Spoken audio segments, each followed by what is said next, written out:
Muy buenas tardes para todas las personas que se conectan con nosotros el día de hoy a través de Instagram. Vamos a dar comienzo al en vivo del día de hoy y como ya ustedes conocen, vamos a dejar el tema abierto con respecto a cualquier tipo de pregunta que ustedes quieran hacer al respecto de cirugía plástica estética. Bueno, y sin más, vamos a dar comienzo a las preguntas. Doctor, nos consultan. Quiero operar mis senos en diciembre. ¿Debo esperar para valorarme?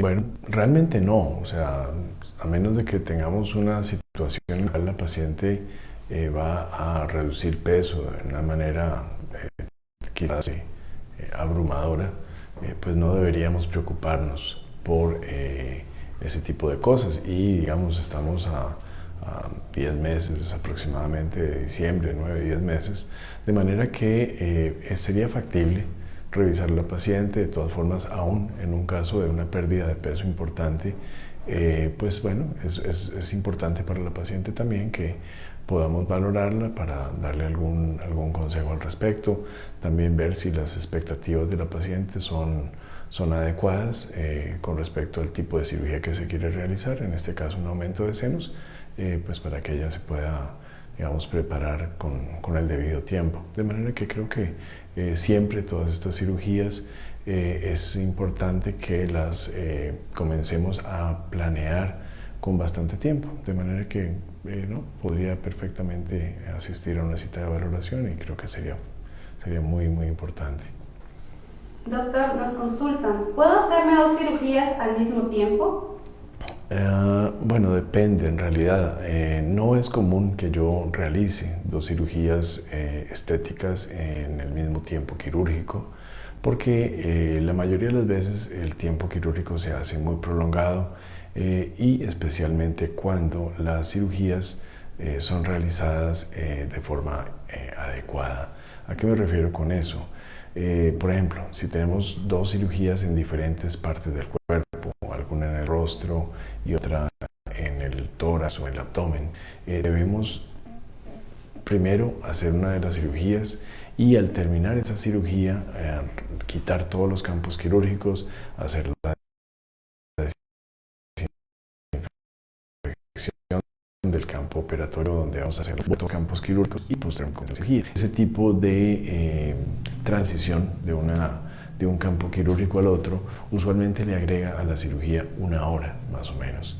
Entonces eso hace que al tiempo de cada cirugía le agreguemos esto y dependiendo del tipo de cirugía podría ser un tiempo quirúrgico sumamente largo, de modo que eso no solamente podría ser riesgoso, sino que creo que más importante aún genera algún tipo de cansancio en el equipo quirúrgico, en el cirujano, y muchas veces terminará comprometiendo de alguna manera, aunque sea muy ligera, pero terminará comprometiendo la calidad del resultado. Y estoy seguro que cada paciente quiere el mejor resultado en cada una de las áreas que se opere, de modo que básicamente pensando sobre todo en la calidad del resultado es que no recomiendo y usualmente no realizo 2 cirugías en el mismo tiempo quirúrgico.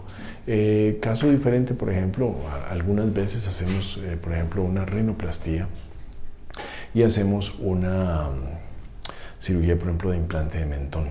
La cirugía de implante de mentón es una cirugía de una muy corta duración, entonces muchas veces es posible combinar estas 2 cirugías, pero en la inmensa mayoría de los casos no puedo hacerlo porque son cirugías habitualmente largas. Por ejemplo, las lipoesculturas, las abdominoplastías, las reducciones, levantamientos de senos y algunas otras cirugías son cirugías muy largas, de manera que combinarlas resulta poco práctico y, como les decía, comprometen los resultados y creo que no vale la pena desde ese punto de vista. Doctor, Jessy nos consulta. ¿Después de cuánto tiempo de una rinoplastía se puede ir a trabajar?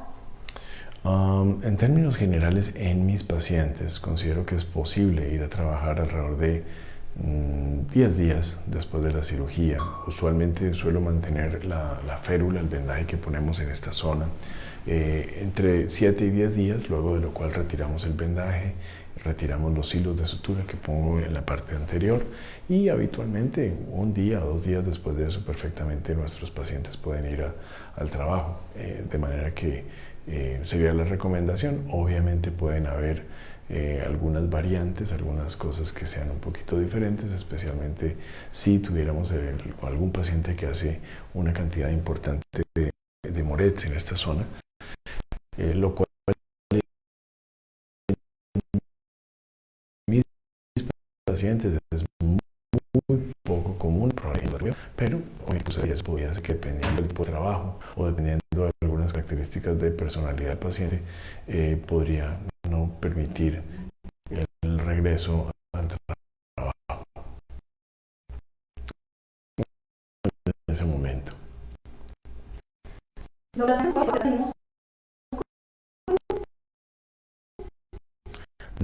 la respuesta es no.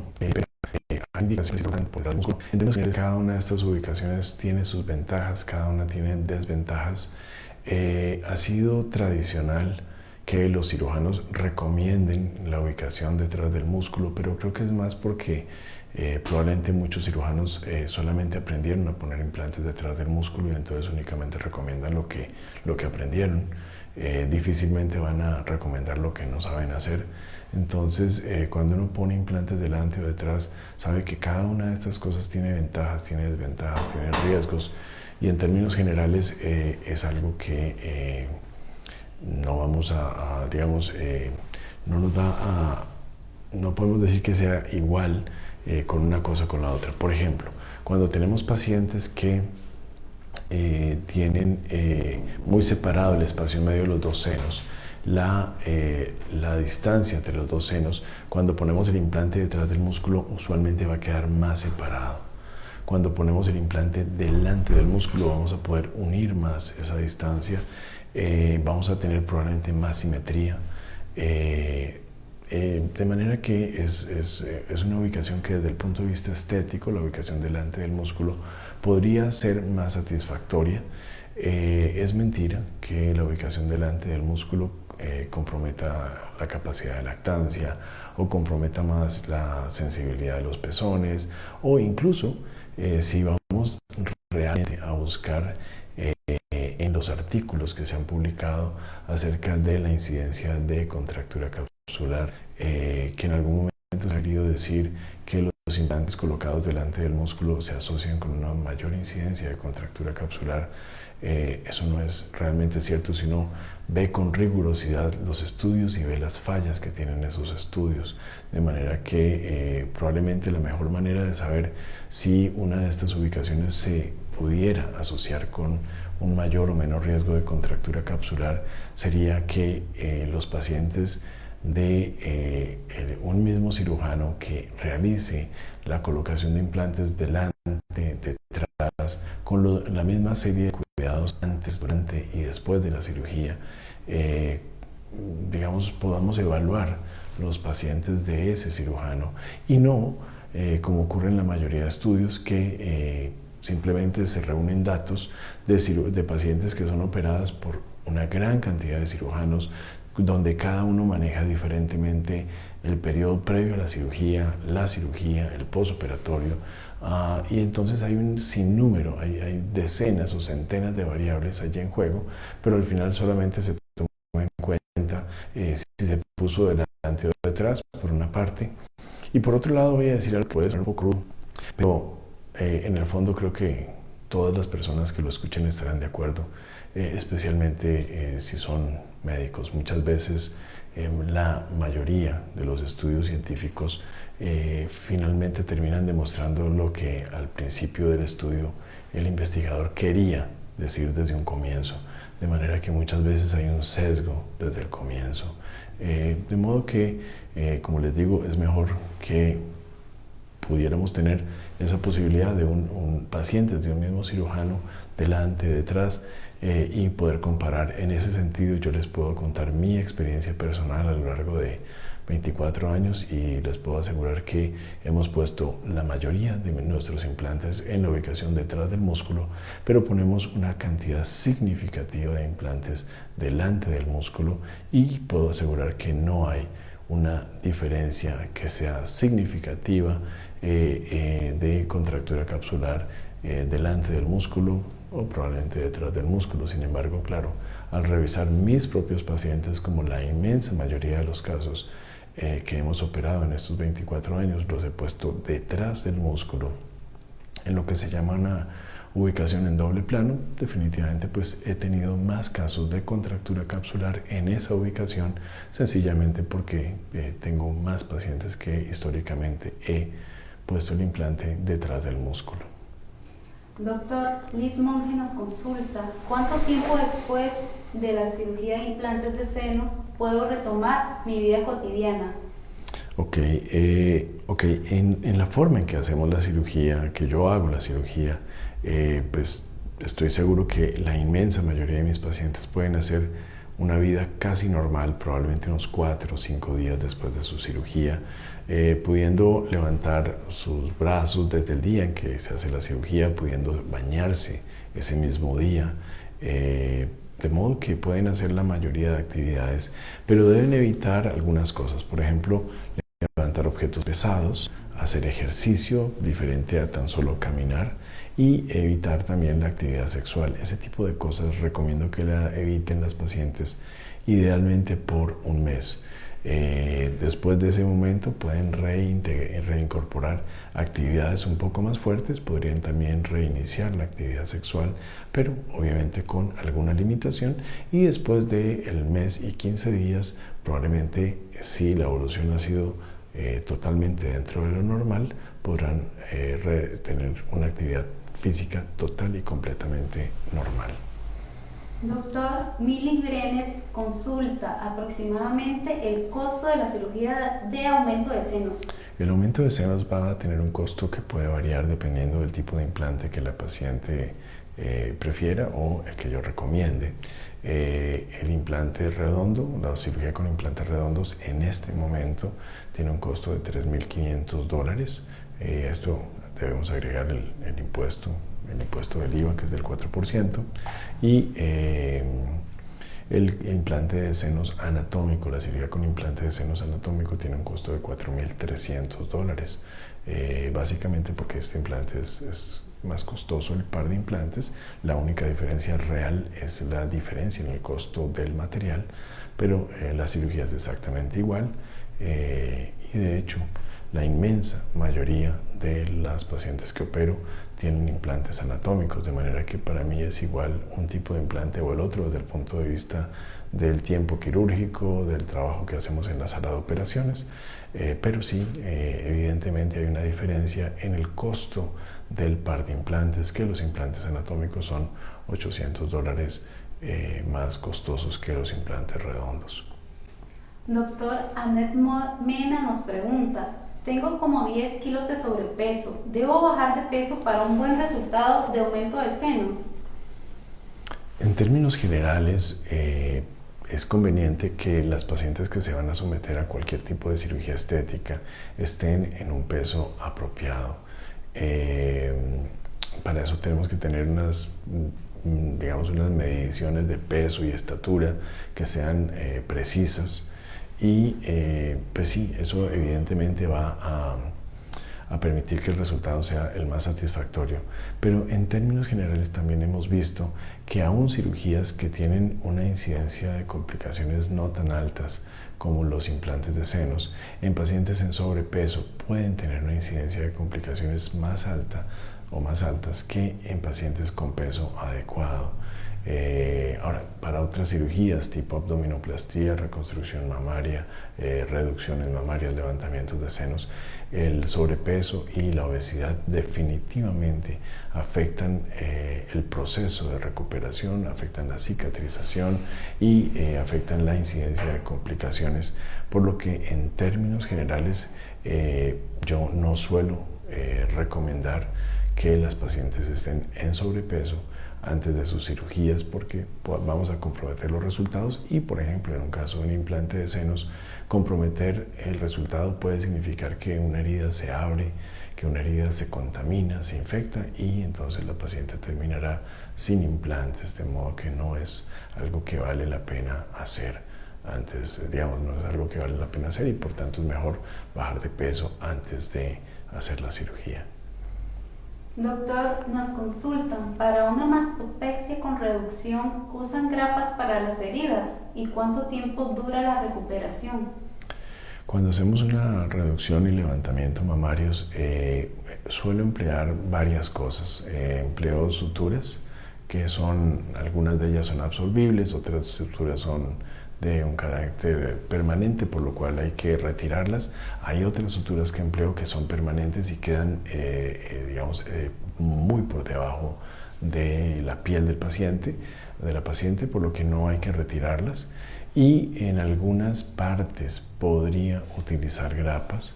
Las grapas quirúrgicas, en términos generales, se sabe que aunque son menos favorecidas, menos utilizadas por los cirujanos en general, suelen tener unas características mucho más favorables desde el punto de vista de la reacción de los tejidos, por lo que en algunas ocasiones empleo en ciertas áreas del busto de las pacientes, en reducciones mamarias, levantamientos y a veces incluso en abdominoplastías. No es infrecuente que use grapas para reforzar algunas áreas. Doctor, nos consultan, ¿por qué razón el implante anatómico es más caro que el implante redondo? Claro, el implante anatómico es más caro, vamos a decirlo, técnicamente es un implante que es superior, es un implante que tiene materiales de mejor calidad. Básicamente son las dos cosas probablemente principales, los materiales, el diseño. Entonces eso lo conocen los fabricantes y es algo que le agrega costo al implante. Adicionalmente, o sea, ¿por qué? Porque el material interno del implante, la silicona que se usa en los implantes de tipo anatómico, son implantes de un gel de silicona de mucho más alta cohesividad. De hecho, son lo que llamamos alta cohesividad tipo 3, mientras que los implantes redondos son únicamente hechos en alta cohesividad tipo 1 o 2. Entre más baja la cohesividad del implante, más barato es el implante y más barata es la silicona.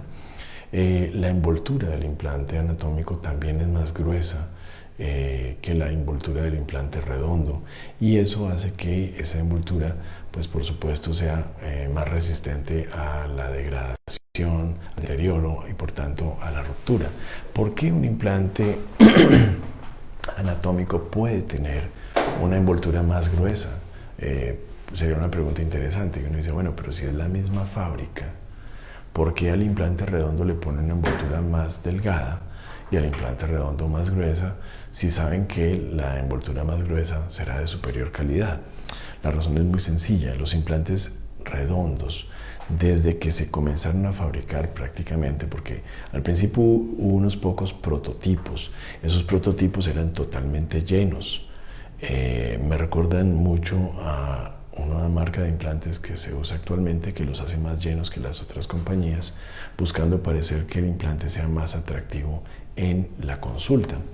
Y esos implantes más llenos, aunque en este momento pudieran parecer más atractivos, llevaron a una serie de problemas en su momento. Hicieron que los senos se sintieran muy duros, se vieran demasiado redondos e incluso, dependiendo de las dimensiones del implante, podían hacer que al ser demasiado llenos el implante pudiera darse vuelta, lo de atrás para adelante, con muchísima facilidad y hacer que el resultado se viera mal. Eso llevó a que en esos primeros prototipos tuvieran que ser cambiados y los implantes redondos casi desde los primeros años tuvieron que ser desinflados. Entonces los implantes redondos están desinflados aproximadamente un 30% con respecto al volumen de llenado de la envoltura. Significa que un implante redondo no mantiene la forma, nunca mantiene la forma, y un implante redondo, al no mantener la forma, se va a arrugar. Esas arrugas serían más fácil de poderse palpar e incluso en algunos casos ver a través de los tejidos de las pacientes si fueran hechos en el material de la envoltura fuera más grueso. Entonces ellos saben que tienen que hacer la envoltura en un material más delgado para que no sea tan fácil de detectar el implante anatómico, por mantener la forma, por tener un material más cohesivo y porque tiene un porcentaje de llenado que básicamente está desinflado un 3% con respecto al volumen o a la capacidad de la envoltura.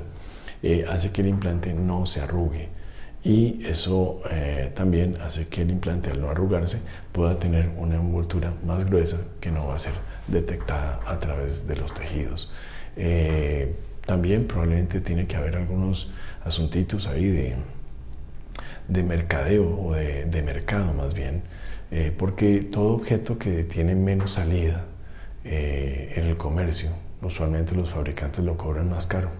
Entonces las cosas que todo el mundo se las lleva así, como que las agarran de una vez con solo sacarlas al comercio, los vendedores suelen darles un precio más barato que artículos que sean, digamos, un poco más exclusivos y de menos público.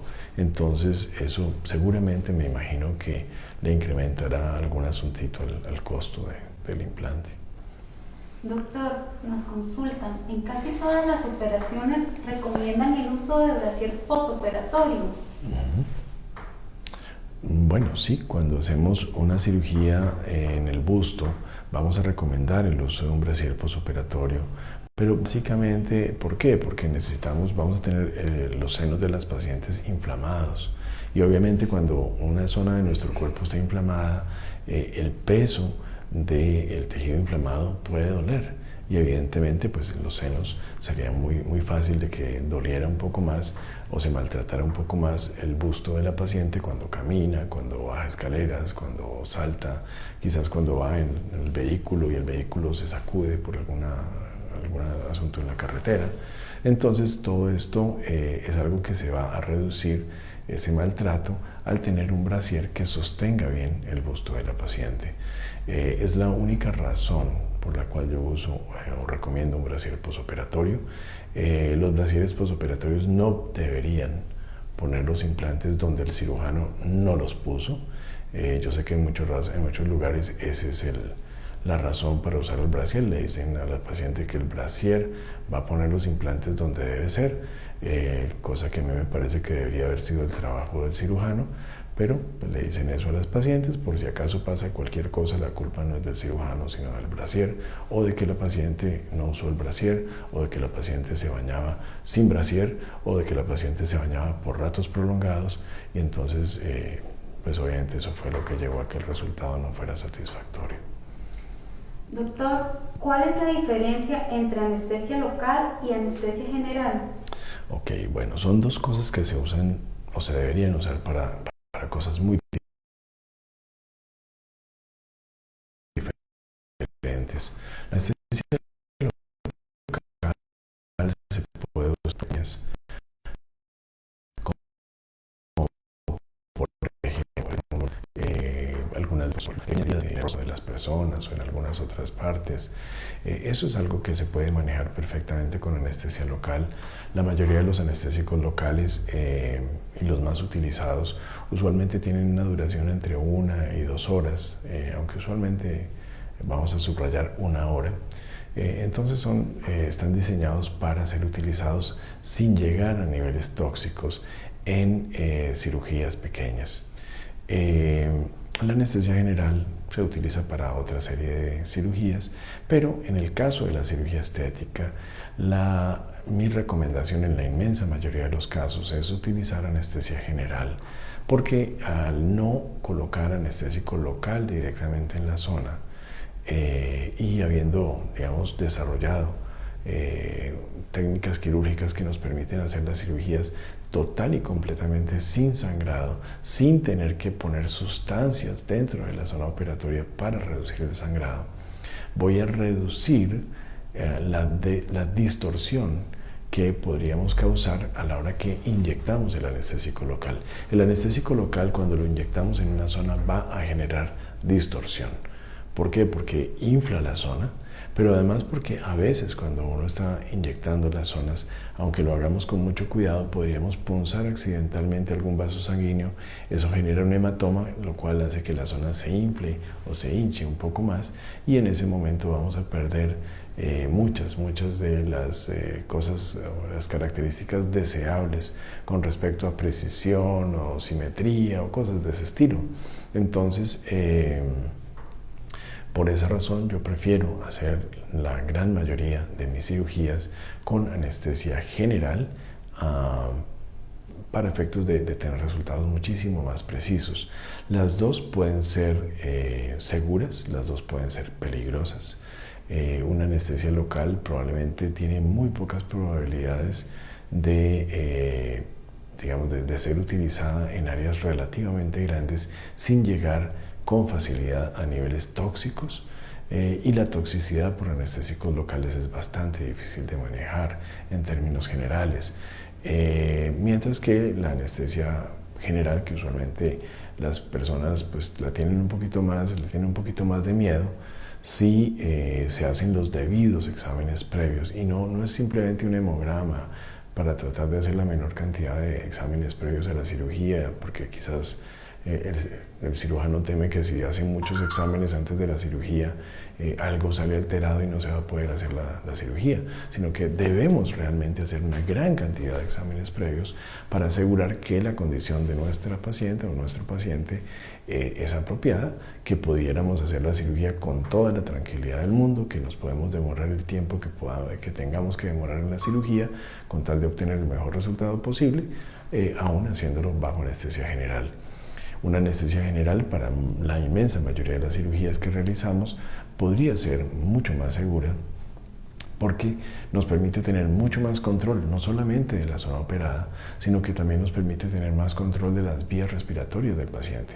Desde el comienzo de la cirugía, las vías respiratorias son controladas, se coloca un tubo a través de la boca que llega a los pulmones del paciente, y eso asegura que entra oxígeno, que sale CO2, que no entran cosas hacia los pulmones que uno no quiera que entren. Además entra la concentración de oxígeno en concentraciones el oxígeno y el gas anestésico en concentraciones muy precisas, y eso hace de la cirugía pues de mucho mayor calidad. Entonces realmente no hay que tener miedo a la anestesia general, hay que hacer los exámenes previos que deben hacerse. La otra cosa con respecto a seguridad es no operar pacientes que no tengamos que operar. El paciente de cirugía estética se está operando de cosas innecesarias, entonces no deberíamos operar pacientes que tienen patologías sistémicas importantes. Y cuando me refiero a casi todo, porque un paciente, por ejemplo, diabético, hipertenso, con ciertas patologías como artritis reumatoide, lupus eritematoso o muchas otras enfermedades, no debería ser sometido a una cirugía innecesaria. Probablemente de todas esas patologías sistémicas, la que es un poquito más benigna podría ser el hipotiroidismo, que no es una causa o un motivo o algo infrecuente, un diagnóstico frecuente entre nuestras y nuestros pacientes, de manera que el paciente con hipotiroidismo usualmente no es un problema, pero las otras patologías sistémicas hay que verlas con mucho más cuidado antes de considerarlas como pacientes adecuados para cirugía estética.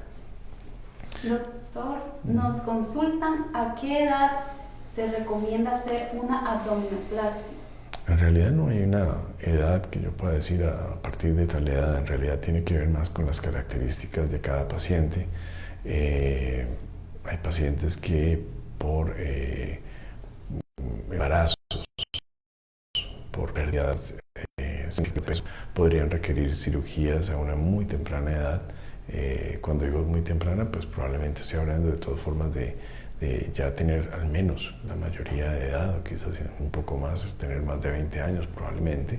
Pero si es una persona que ha tenido varios embarazos, o aún con un solo embarazo, donde la piel quedó muy maltratada, con una gran cantidad de estrías, con mucha flacidez, quizás con alguna separación de los músculos rectos abdominales, podría ser justificado en esos casos hacer una abdominoplastía.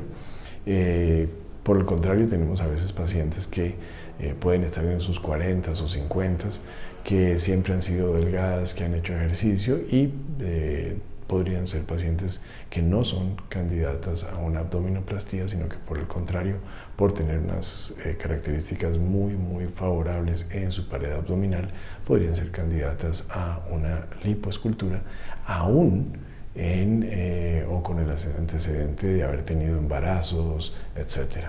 De modo que cada caso tiene que verse de forma individual y la edad realmente pues no es tan importante. Doctor, nos consultan, ¿qué producto recomienda para ayudar a las heridas a sanar adecuadamente y después de cuánto tiempo se puede utilizar? Depende, en realidad, en la inmensa mayoría de los casos no usamos ningún tipo de medicamento, sustancia para ayudar a cicatrizar más rápido. En la inmensa mayoría creo que lo más importante es una adecuada planeación, un adecuado cuidado intraoperatorio para que las heridas sanen debidamente. En algunos casos, dependiendo de los antecedentes del paciente, dependiendo del tipo de cirugía, dependiendo del peso en el cual se encuentra el paciente previo a su cirugía, podríamos recomendar diferentes productos. Podríamos recomendar, por ejemplo, específicamente para acelerar la cicatrización, podemos utilizar diferentes suplementos desde el punto de vista de vitaminas, minerales, cosas de ese estilo. Voy a citar algunos nombres comerciales. Conocemos uno que se llama Avintra, otro que se llama Argitain.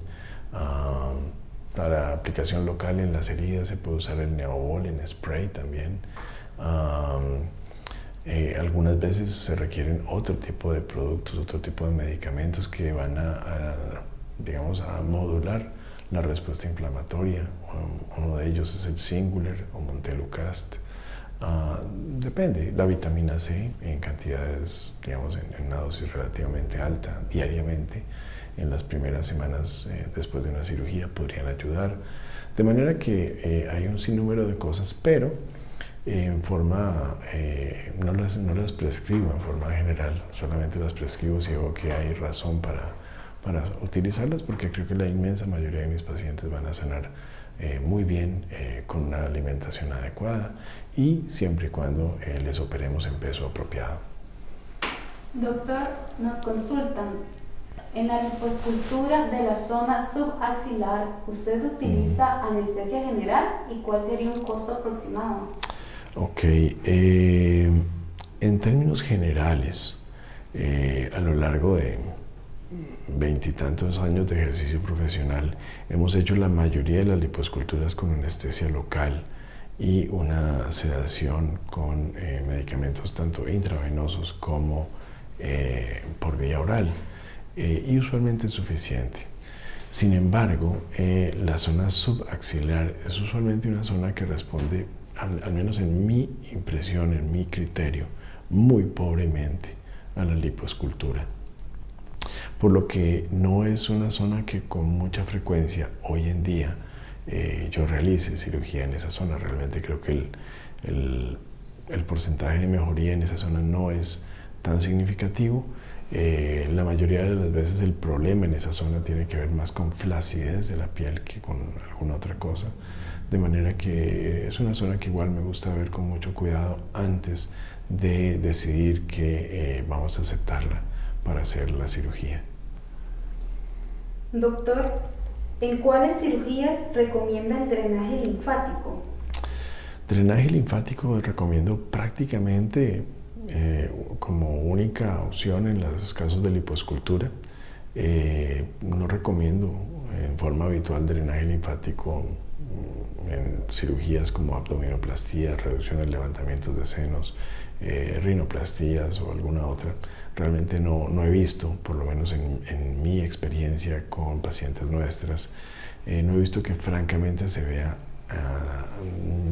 alterada favorablemente la recuperación cuando se hace drenaje linfático, de manera que solamente lo voy a recomendar en las lipoesculturas. Doctor, ¿puedo hacerme la blefaroplastia en un solo párpado? Ok, bueno, probablemente sí. Siempre va a haber la posibilidad de que exista esa indicación. Puede ser que la paciente o el paciente tenga problemas en uno solo de sus párpados. Puede ser en el párpado superior o puede ser el párpado inferior. O podría ser que la paciente o el paciente que nos está escribiendo se refiera a solamente los de arriba, solamente los de abajo. Es perfectamente una opción dependiendo de lo que cada paciente tenga como defecto, de manera que sí es posible, claro. Doctor, ¿para qué se utiliza el Botox? El Botox se utiliza para paralizar arrugas, básicamente arrugas de expresión y especialmente en la zona alrededor de los ojos. Entonces lo utilizamos para las arrugas del entrecejo, la frente, las patas de gallo, básicamente. En otras partes del rostro podría utilizarse, por ejemplo, en arrugas alrededor de la boca, pero solamente arrugas finas arriba y abajo de los labios, o a veces en arrugas o pliegues que se hacen en el cuello, pero no son la principal indicación. La mayor indicación son arrugas en el entrecejo, las patas de gallo y la frente, donde vemos realmente los mejores efectos y probablemente son cerca del 95% de los casos que tratamos con este medicamento. Doctor, ¿a partir de qué edad puedo utilizar Botox? Bueno, no suelo, de hecho no recuerdo haber utilizado Botox en pacientes menores de edad. Probablemente las indicaciones en gente joven tienen que ver más con algún asunto más de salud que un asunto propiamente estético, y probablemente el paciente más joven en que ha utilizado Botox debe haber estado entre los 30 y los 35 años, y para áreas muy específicas. La inmensa mayoría de las y los pacientes en que ponemos Botox son personas arriba de los 40 años, probablemente entre los 40 y los 65 en la mayoría de los casos, y muy rara vez creo que haya una verdadera indicación para usar Botox y con buenos resultados arriba de los 65 años. Obviamente que puede haber excepciones dependiendo de muchas cosas, pero arriba de los 65 años probablemente las cirugías de rejuvenecimiento facial van a ser mucho más eficientes y efectivas que la aplicación de la toxina botulínica. Doctor, ¿en qué consiste el rejuvenecimiento facial? Bueno, son una serie de cirugías en las cuales vamos a trabajar el rostro, por supuesto, para reducir datos de envejecimiento, muchas veces, por ejemplo, arrugas en la frente, la caída de los tejidos en esta zona, porque se relajan los tejidos, porque además perdemos elasticidad, porque perdemos digamos, un poco del volumen de nuestros huesos también conforme pasan los años. Entonces eso hace que la piel caiga un poco y necesitamos reubicarla nuevamente en su sitio. Entonces son todas estas cirugías de lifting o rejuvenecimientos faciales que pues van a ir desde tratar la frente, la parte media del rostro, el cuello, las cirugías de los párpados también específicamente, y obviamente pues como medidas accesorias podríamos utilizar también el Botox, podemos considerar el Botox dentro de las terapias de rejuvenecimiento facial, con mucho menor recomendación considero yo los rellenos faciales, y en ese sentido yo prefiero usar grasa del mismo paciente, y probablemente algunas otras serie de procedimientos menores que se utilizan para estos fines, pero digamos que los grandes son los que ya mencioné. Doctor, ¿cuáles son los casos más comunes donde se tiene que realizar el retiro de implantes? Retiro de implantes, bueno, quizás los casos más comunes tienen que ver con un problema que pasa después de algunas cirugías que se llama un seroma. El seroma en cualquier cirugía, sea por ejemplo una cirugía de vesícula, de apéndice, de cesárea, consiste básicamente en que hay una acumulación de líquido seroso. El líquido seroso es un líquido que todos conocemos, es algo que nosotros médicamente le llamamos suero, que no es linfa, que no es sangre, es aquel líquido amarillito, transparente, que acumulamos debajo de la piel cuando tenemos una ampolla o que nos sale de la piel cuando nos raspamos. Es ese mismo líquido. Ese líquido se puede acumular también en la zona de los senos. Cuando ponemos un implante, algunas pacientes pueden tender a producir más de ese líquido que otras y podría ser que se acumule, que no se tienda a absorber y puede buscar salir por presión y por gravedad a través de la herida.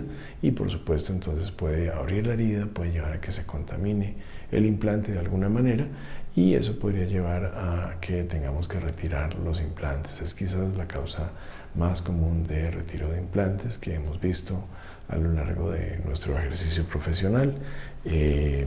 Las otras causas realmente son tremendamente raras.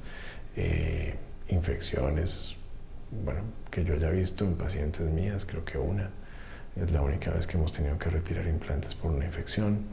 Hematomas usualmente no son causa de retiro de implantes. Las contracturas capsulares, que son tremendamente inusuales en mis pacientes. Y digo eso porque puedo estar seguro que veo menos de un caso al año y cuando los veo suelen ser leves. Entonces ese tipo de patología usualmente no nos lleva a retirar implantes, pero cuando ocurre en forma severa una contractura capsular, que a veces llegan a pacientes a nuestra consulta que han sido operadas en otros lugares y que tienen contracturas capsulares severas y que buscan una solución, probablemente en esas pacientes mi recomendación va a ser el retiro de los implantes y nunca más volverlos a poner.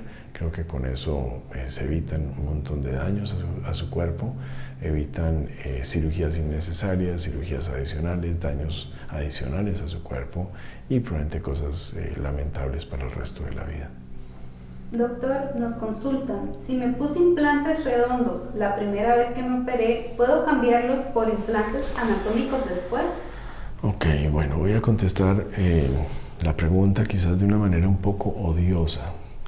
Si es una paciente mía en la cual yo puse implantes redondos la primera vez, es relativamente común que la segunda vez yo le recomiende o que si la paciente me lo solicita pongamos implantes anatómicos. Puede ser común eso en nuestras pacientes, dadas las ventajas que sabemos que puede tener un implante anatómico. Pero una de las cosas más difíciles de manejar para un cirujano es un caso de segunda vez donde la primera cirugía no fue hecha por ese cirujano. El cirujano tendría que tener muchísima experiencia usando implantes anatómicos para que en un caso que la primera vez no operó él, se atreva a utilizar implantes anatómicos. Realmente es bastante riesgoso. Podría tener algunas de las complicaciones que se le achacan supuestamente a los implantes anatómicos, pero creo que cuando se le achacan estas complicaciones como que el implante se desplaza o se gire, cosas de ese estilo, es más por problema de usuario, considero que es más un problema de el cirujano que no sé, pasó por alto alguna serie de cosas y se comprometió a hacer una cirugía con implantes anatómicos, quizás sin saber utilizarlos o en un caso donde nunca debió haber utilizado implantes anatómicos.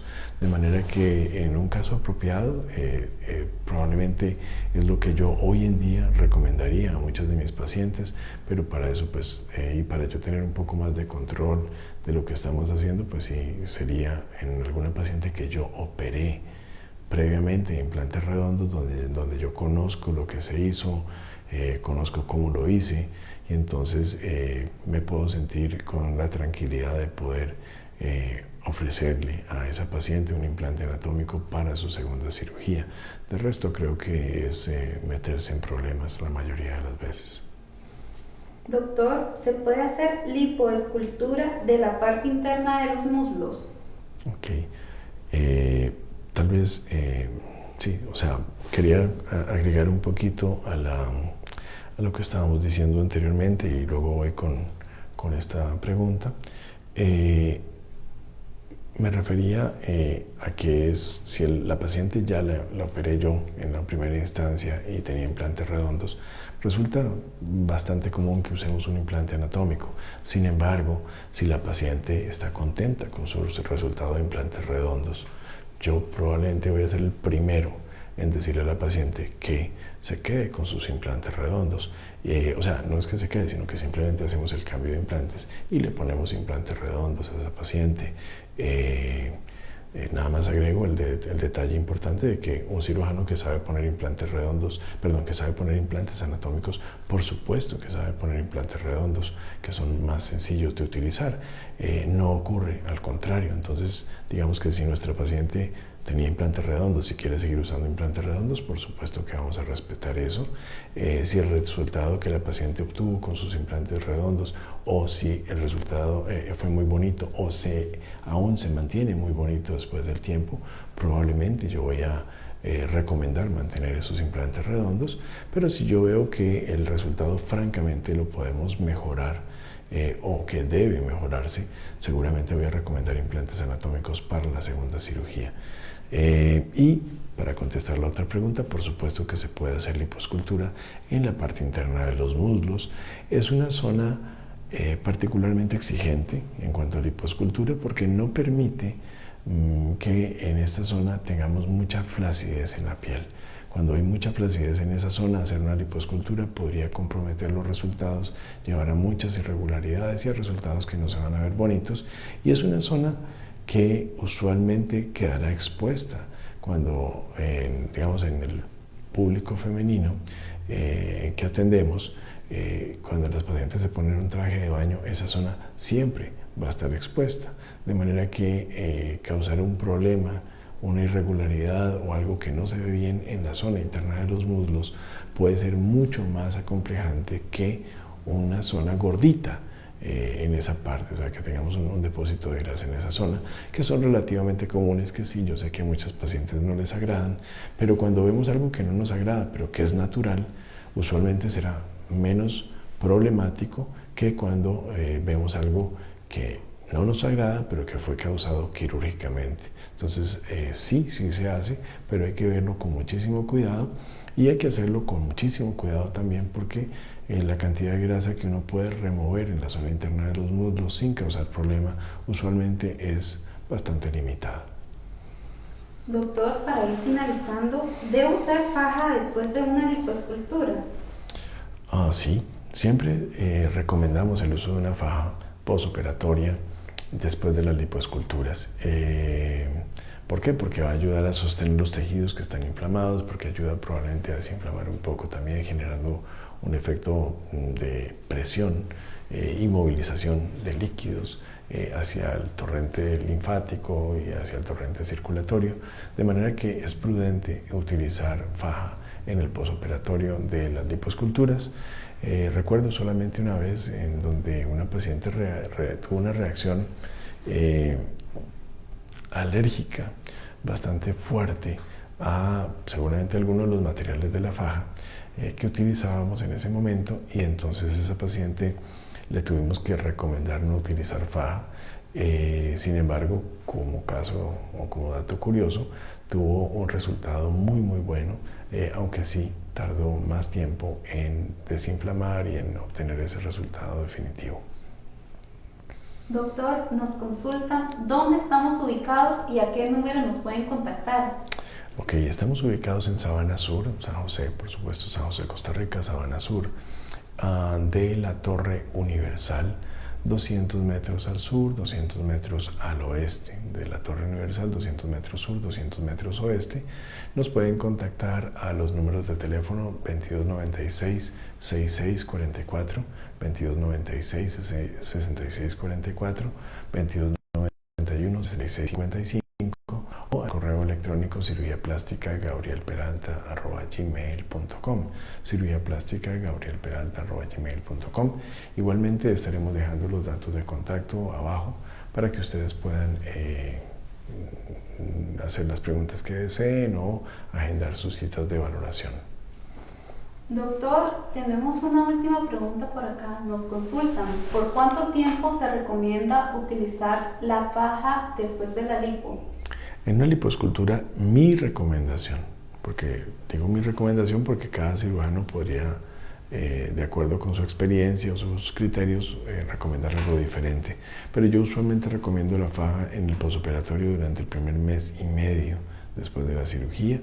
Después de eso queda probablemente dependiente de cómo ha ido la evolución y también queda un poco dependiente del gusto de él o la paciente, porque hay muchas pacientes que después de ese tiempo quieren, desean, les gusta utilizar la faja, como también hay pacientes que en ese momento ya no la toleran y no la quieren seguir usando más, pero usualmente me gusta que la usen por el primer mes y medio. Doctor, ¿cómo puedo hacer para agendar una cita con usted? Bueno, sí, nos pueden llamar. Nuevamente menciono los teléfonos de contacto, el 2296-6644, el 2291-6655 y al correo electrónico cirugíaplástica@gabrielperalta@gmail.com. Bueno, vamos a dar por terminado el en vivo del día de hoy. Les agradecemos todas las preguntas que han enviado y los invitamos a seguir enviándonos preguntas para que en futuros en vivos estemos respondiéndolas. Les damos las gracias de verdad y muchas bendiciones para todos.